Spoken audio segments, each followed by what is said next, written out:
என் பிள்ளையே, நினைவில் கொள், எந்த ஒரு முடிவையும் உணர்ச்சி வசப்பட்ட நிலையில் நீ எடுக்காதே. அதனை சரி செய்ய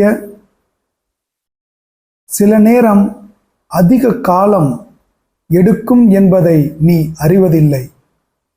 எல்லாம் சிக்கலான பின்பு உடனடியாக தீர்வு வேண்டும் என்று மனதோடு ஒரு போராட்டம், வெளியே ஒரு வகையான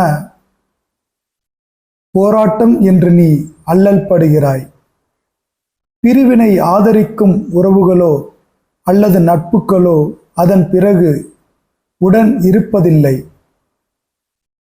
உன்னுடைய வேதனையை பகிர முடியாத நிலைக்கு செல்வதை விட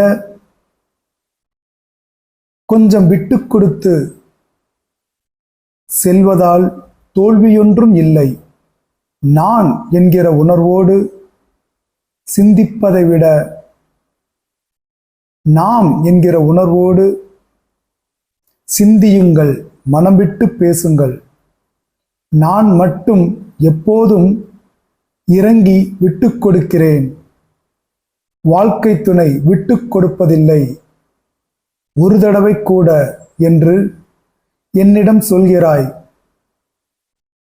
விட்டு கொடுக்கும் தன்மையால்தான் நீ எனக்கு பிடித்தமான பிள்ளையாக இருக்கிறாய்.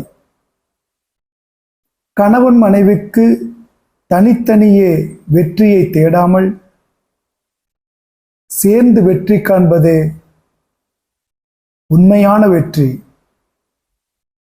எதிலும் சிந்தித்து செயல்படுவது மிகவும் அவசியம். எல்லா முடிவுகளையும் மாற்ற, தவறை சரி செய்ய வாய்ப்பு வழங்குவேன். சிந்தித்து செயல்படு, நல்லதே நடக்கும்.